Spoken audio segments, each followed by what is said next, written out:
my peoples, what's up? My name is Jason and I'm from the Shelf Stories YouTube channel. And I'm here in the Dice Tower today to review Shadows of Kilforth, a fantasy quest game designed by Tristan Hall and published by Hollow Nothing Productions. This is the standalone follow-up to a game I reviewed very shortly before this one, which is Gloom of Kilforth. Your eyes do not deceive you. These boxes are exactly the same size. Both of these games are cooperative or competitive or solo adventures for 1 to 4 players. Overland adventure, getting into all sorts of hijinks. I enjoyed Gloom. Let's go to the videotape and let's see what else Shadows of Kilforth has to offer. Welcome to Shadows of Kilforth. So if you saw my Gloom of Kilforth review, you'll know that this is almost exactly the same thing in terms of layout. You got the 5 card by 5 card layout, 25 cards for the world, your random encounter decks, your reward decks, your character. I mean, it's really a lot of the same. As a matter of fact, if you want to know how this game basically plays, then I'm going to go ahead and refer you to my Gloom of Kilforth review. I think I did a thorough job at least explaining the core actions and what happens in the game. What I'm going to focus on here briefly is what this game offers, which is different. I think the biggest thing, the most striking thing that it offers is just a different vibe overall. So let's get to our character, where before you could be, ye old elf dwarf and cleric, all that kind of thing. Here, you can be a were-tiger lordless bushi. Oh, man, so there he is right there. So your were-tiger is going to be wandering land. Just kind of stick him there for now. And so, I mean, the game does borrow from the Orient, a little bit more Far Eastern traditions. So you have like the Yakuza, the ninja in terms of your classes. Choir monk, we're going to throw that guy in there. Look at that. Human, I don't know how you made it in there, surrounded by, Veilborn and Spirit Walkers and all these like in any kind of D&D splat book scenario where they're kind of like continuing to add things, they're going to borrow from some things that are definitely adjacent to what you're used to. As you can see from the art over here on the bad guy, kind of pushing board in a direction of a mature audience, but mechanically, the enemies at least work exactly the same. There's a little bit of a wrinkle here with the sagas. So in the previous sagas in Gloom, you would spend 5 gold and then discard cards with these keywords. But here they introduce a little bit of a wrinkle. So this will land somewhere, and so like Dragon Tooth Ritual, you'll have to quote unquote do the ritual, which looks a lot like doing things out of the cards, but they just kind of like give something a little bit different. Where you're going to get most of the differences in this game over Gloom is it's a little harder, this game overall. So I'll show you what I mean. So you have a card like this will come out and it says, draw and fully resolve a night card, then play continues as normal. Draw and resolve an extra night card is terrible. There's only 25 of these. This is the main timer of the game, and so like just losing an entire turn worth of actions, which is basically what this card does. And there's no choice there's no choice in the matter. That's pretty terrible.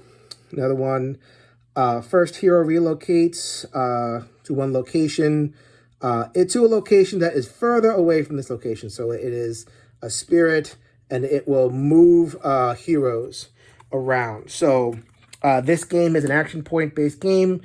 So you have the 4 actions. However, movement is in action. It is not just a free thing that you can do. So having cards to just kind of like boot you around and everything is going to be very devastating to your action economy.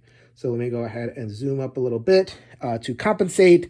They have cards like this one, which is, spend 2 AP and teleport anywhere in the world. Thank goodness for that. And also you have some of the enemies that, go ahead and zoom that back up. You have some of the enemies, they move around. So I just think like there's a little bit more. They've changed the geometry of the game a little bit. But for the most part, except for the vibe of the game, it's basically the same thing as what you're getting in Gloom of Kilforth. All right, so that was Shadows of Kilforth at the table. That was a lot shorter than my Gloom overview, wasn't it? Like I said, go ahead and check out the Gloom of Kilforth overview if you want to know how this game plays. It is really, really the same. Some things are different, like I showed you, but it's really the same. So I'm not going to do a regular review. In fact, I'm going to cut this one a little bit short because there's not a ton to say. If you enjoyed Gloom, you're going to enjoy Shadows. It is the same basic game. A little bit of wrinkles here and there. I mean, there's some things that I could have showed you, but they're kind of like on the surface. And I showed you how that some of the cards work. It is a little bit more difficult. So if you enjoy Gloom, Shadows is definitely a step up in complexity and in challenge. But for the most part, I think that either product is going to give you that same punch.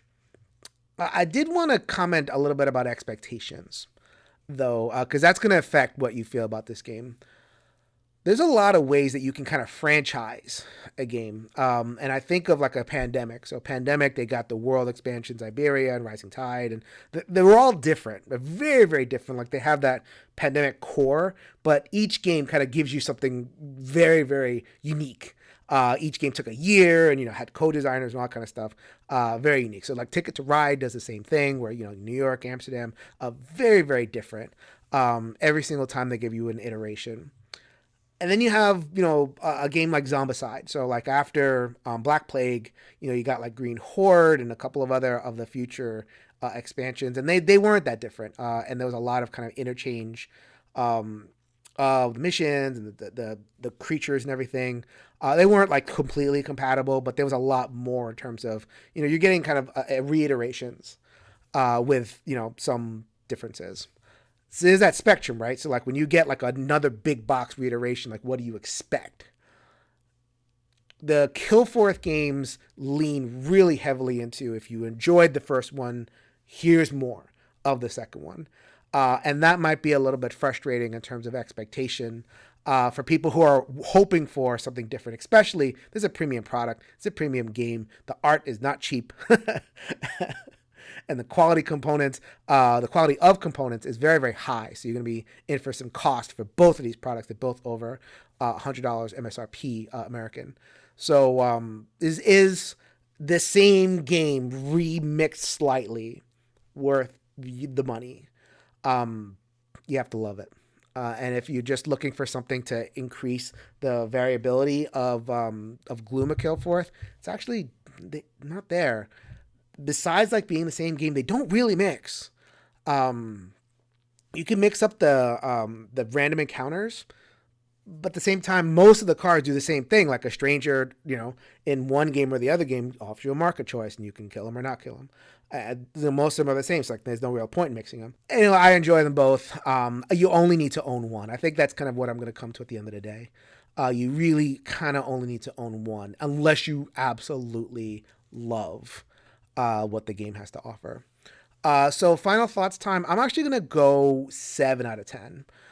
Seal of approval on this one. Still seal of approval, still the same game, still the same awesome game all the compliments that I gave towards Gloom apply to Shadows. I guess the little bit of a lower grade is kind of my own kind of hopes as a person who enjoyed Gloom that I would get more that A, does something different from Gloom, and B, integrates so that I can kind of mix things up and have a kind of a Uber game. I can do neither of those things, or neither of those expectations were met. But again, that was all expectations. You may decide that you either, love the system so much where you can just get more, or, pass on the whole thing. All right. So that was my review of Shadows of Kilforth. Please go ahead and visit me at Shelf Stories, my YouTube channel. I have interviews, and I'm a psychotherapist in real life, so I have some shelf help, mental health tricks to help you out a little bit. You can also hit me up on the Twitter, Shelf Stories GBL. Thank you very much. I hope you enjoyed that. So until next time, this is Jason reminding you, if you could change your mind, you could change the world. Later, everybody.